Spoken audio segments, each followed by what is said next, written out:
Hey guys, welcome to Abhiyan IAS academy. Myself Pooja, UGC net faculty here. तो आज हमारी paper 1 की question series है नेक्स्ट, और आज जो हम क्वेश्चंस लेंगे that will B from logical reasoning.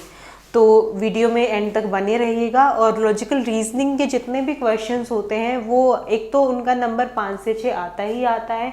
Secondly इसमें अच्छी बात यह है कि इसमें रटने जैसा कुछ नहीं होता। आपको अगर कॉन्सेप्ट समझ में आ गया तो आप सीधा क्वेश्चन सही ही करके आओगे।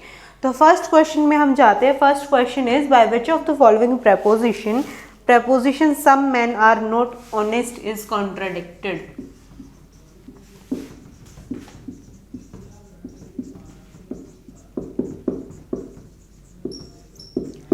अगर आपने मेरी क्लासेस देखी हैं तो उसमें हमने क्लासिकल स्क्वायर ऑफ ऑपोजिशन किया था, जिसमें हमारी 4 टाइप की प्रेपोजिशंस होती हैं, जिसमें हमारा आता है कॉन्ट्राडिक्टरी, कॉन्ट्ररी, सब कॉन्ट्ररी एंड सब ऑल्टर्न। तो इसमें इन्होंने पूछा है कि जो सम मैन आर नॉट ऑनेस्ट, ये वाला जो स्टेटमेंट है ये कौन से प्रेपोजिशन की कॉन्ट्राडिक्टरी होगा। और इसके ऑप्शंस में है, फर्स्ट आपका है all man are honest,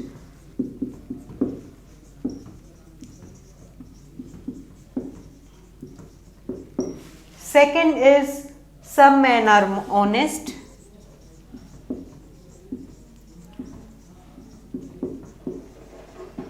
next is no men are honest, and उसके बाद है both of these या फिर none of the above।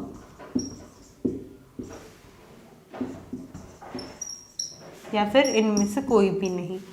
तो ये आपके ऑप्शंस हैं। अब अगर हम क्लासिकल स्क्वायर ऑफ ऑपोजिशन की बात करते हैं तो सबसे पहले हमें पता होना चाहिए प्रेपोजिशंस के बारे में, जिसमें आपका होता है ए, ई, आई एंड ओ। जिसमें ए होता है आपका ऑल के लिए, ई होता है आपका नो के लिए, आई होता है आपका सम के लिए एंड ओ होता है आपका सम नोट के लिए। अब जिसको क्लासिकल स्क्वायर ऑफ ऑपोजिशन याद है वो तो डायरेक्ट सम नोट यानी कि ओ है तो उसका कॉन्ट्राडिक्टरी ए ही होता है आपका, तो वहां से डायरेक्ट आपका आंसर हो गया ऑप्शन नंबर ए। अब जिसको नहीं पता है कि ये कैसे करते हैं उसके लिए मैं एक बार दोबारा बता देती हूँ।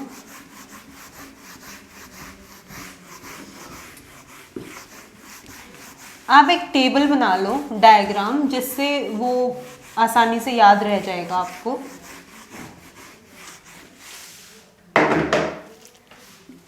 ए, ई, आई एंड ओ। कॉन्ट्राडिक्टरी की जो बात की जाती है उसमें जो ए होता है आपका वो ओ को कॉन्ट्राडिक्ट करता है, एंड जो ई होता है आपका वो आई को कॉन्ट्राडिक्ट करता है। यानी कि ए आपका ट्रू होगा तो ओ आपका फॉल्स रहेगा, अगर ओ आपका ट्रू होगा तो ए आपका फॉल्स रहेगा। सेम कंडीशन रहेगी आपकी ई और आई के साथ। ये होता है आपका कॉन्ट्राडिक्शन, क्योंकि कॉन्ट्राडिक्शन मतलब वो एक दूसरे को अपोज ही करेगा। सेकेंडली, ए और ई की जहां पे बात की जाएगी यहां पे होता है आपका कॉन्ट्ररी, दिस इज कॉन्ट्राडिक्टरी। अब जो कॉन्ट्ररी होता है वो आपका दोनों यूनिवर्सल के बीच होता है। This will B universal, this will B universal. Difference जो होगा वो होगा ये आपका अफर्मेटिव रहेगा, ये आपका नेगेटिव रहेगा। क्यों?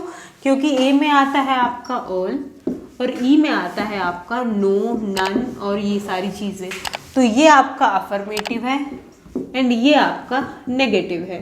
तो मे बी क्वेश्चन आ सकता है कि जो आपका ए और ई आपका होगा वो आपका डिफर करेगा in quality not in quantity, क्योंकि क्वांटिटी में दोनों के दोनों यूनिवर्सल है which will cover the whole aspect, but quality में एक पॉजिटिव है दूसरा आपका नेगेटिव है। थर्ड, जो आपके दोनों पर्टिकुलर है यानी कि I means some and some not, इन दोनों को बोला जाता है पर्टिकुलर, जो कि सबको कवर नहीं करते हैं। तो लॉजिकल रीजनिंग में आपको जो ध्यान रखना है, यूनिवर्सल उनको बोला जाएगा जो पूरा एस्पेक्ट कवर करेंगे, and particular will be those जो पूरा कवर नहीं करेंगे। अब सेम थिंग यहाँ पे होगी, क्योंकि यहाँ पे सम है this will B affirmative, and क्योंकि यहाँ पे सम नोट है, साथ में नोट है, then this will be negative. तो जो particular affirmative and particular negative में रिलेशन बताएगा that will be your sub contrary. अब लास्ट बचा आपका universal affirmative and particular affirmative, universal negative and particular negative. अब जो universal negative and universal particular में रिलेशन बताता है that is subaltern, and same जो universal affirmative and particular affirmative में रिलेशन बताता है दैट इज ऑल्सो सबऑल्टर्न। अब इस डायग्राम को मैं दोबारा अगर आपको बताऊं, universal affirmative, particular negative, contradiction, universal negative and particular affirmative, contradiction. तो कॉन्ट्राडिक्शन में एक दूसरे को अपोज ही करेंगे, if one is true other will be false, one is false and other will be true. Next contrary, universal affirmative and universal negative. यहाँ पे आपका होता है कि दोनों एक टाइम पे ट्रू नहीं हो सकते but they can be false at the same time, क्योंकि अगर सारे के सारे एक जगह पे प्रेजेंट है और ये स्टेटमेंट ट्रू है तो सारे के सारे वहाँ पे एब्सेंट नहीं हो सकते, या तो वो एक जगह पे ही प्रेजेंट होंगे सारे या फिर एब्सेंट ही होंगे। दैट्स वाई कॉन्ट्रेरी में आपका दोनों एक टाइम पे ट्रू नहीं हो सकता, और कॉन्ट्रेरी के एग्जैक्टली ऑपोजिट होता है आपका सब कॉन्ट्रेरी। मीन्स यहाँ पे आपके दोनों एक टाइम पे ट्रू हो सकते हैं बट फॉल्स नहीं हो सकते हैं। जो आपका सब ऑल्टर्न है इसमें अगर आपका universal affirmative means that is a is true तो आपका आई जो है वो भी ट्रू होगा। सेम थिंग इधर, अगर ये आपका ट्रू है तो ये भी आपका ट्रू होगा। इससे उल्टा अगर ये आपका फॉल्स है तो ऊपर वाला भी आपका फॉल्स होगा, और सेम चीज़ यहाँ पे होती है। तो अब हमारा क्वेश्चन क्या था, that some man are not honest, इसका कॉन्ट्राडिक्टरी कौन सा है? Some man are not honest, some not किस में आया आपका? ओ में, और सम नोट का कॉन्ट्राडिक्टरी क्या है? A, that is universal. तो इसका आंसर था option number A, all man are honest. अब आते हैं नेक्स्ट क्वेश्चन पे। If two prepositions are related in such a way that they can't be true together, starting में ही इन्होंने बोल दिया है कि कोई प्रेपोजिशन है, वहाँ पे कंडीशन है कि दोनों एक टाइम पे ट्रू नहीं हो सकती। अगर आपने इतना क्वेश्चन पढ़ लिया तो उससे आगे अगर आप नहीं भी पढ़ते हो तो वहाँ पे आपका आंसर आ जाएगा that it will be contrary, क्योंकि मैंने स्टार्टिंग में ही ये बात बताई कि अगर एक ट्रू होगा तो दूसरा ट्रू नहीं हो सकता, क्योंकि एक जगह पे अगर सब प्रेजेंट है तो दूसरी जगह पे प्रेजेंट नहीं हो सकते हैं। सो इसका आंसर रहेगा आपका contrary. Next question is all students clear their examinations and few students did not clear their examination is an instance of. अब ये क्वेश्चन देखिए, आप प्रपोजिशन दे रखी है आपकी, all students clear their examination.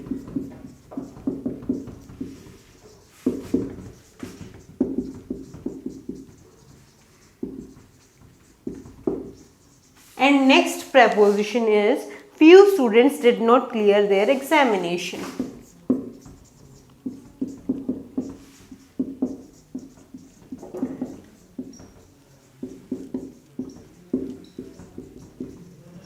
और इसमें इन्होंने पूछा है कि ये इसमें कौन सा टाइप है क्लासिकल स्क्वायर ऑफ ऑपोजिशन का, whether it is contradictory, it is contrary, सब कॉन्ट्रेरी और सब ऑल्टर।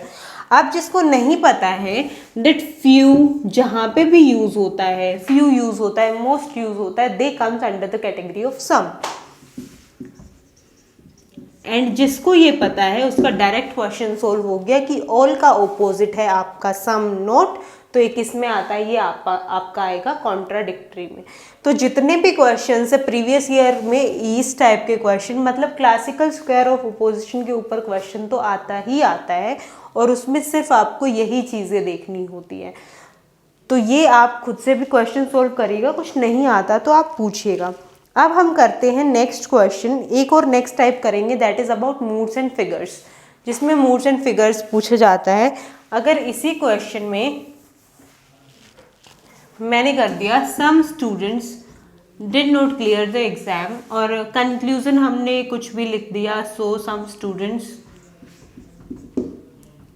कैन क्लियर एग्जाम,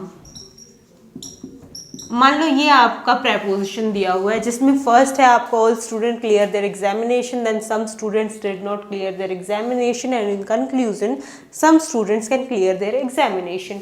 अब यहाँ पे आपसे पूछा गया है व्हाट इज द मूड। जो मूड निकालना होता है किसी भी लॉजिकल रीजनिंग का दैट इज वेरी सिंपल। बस आपको पता होना चाहिए कि उस वाली प्रेपोजिशन में कौन सा क्वांटिफायर या कौन सा प्रेपोजिशन यूज हो रहा है। फॉर एग्जाम्पल ऑल के लिए मैंने बताया था यूज होता है ए। सम नोट के लिए यूज होता है ओ, एंड फॉर सम यूज होता है आई। तो यहाँ पे डायरेक्ट इसका मूड हो जाएगा ए ओ आई। अब क्वेश्चन चाहे कुछ भी आता है, आपको सिर्फ चीज देखनी है क्या यूज हो रहा है, ए ई आई एंड ओ। अब यहाँ पे अगर ऑल की जगह नो होता तो यहाँ पे आपका आ जाता ई और आपका मूड चेंज हो जाता है इनटू ई ओ आई। तो सिर्फ आपको यही चीज देखनी होती है for moods. Second thing is figures. अगर इसी क्वेश्चन में आपका फिगर पूछा हुआ है तो figure depends on the middle term. अब आपको मैंने बताए थे मेजर टर्म क्या होता है, मिडल टर्म क्या होता है एंड माइनर टर्म क्या होता है। आप पिछली क्लासेस में जाके देख सकते हो, अलग से लॉजिकल रीजनिंग की क्लासेस है। फिर भी थोड़ा रिवाइज के लिए मैं बता दूं, मिडल टर्म होता है जो दोनों प्रेमाइज यानी कि first premise and second premise की जो भी कॉमन टर्म होती है। तो हम नेक्स्ट एग्जाम्पल लेते हैं। All cats are mammals.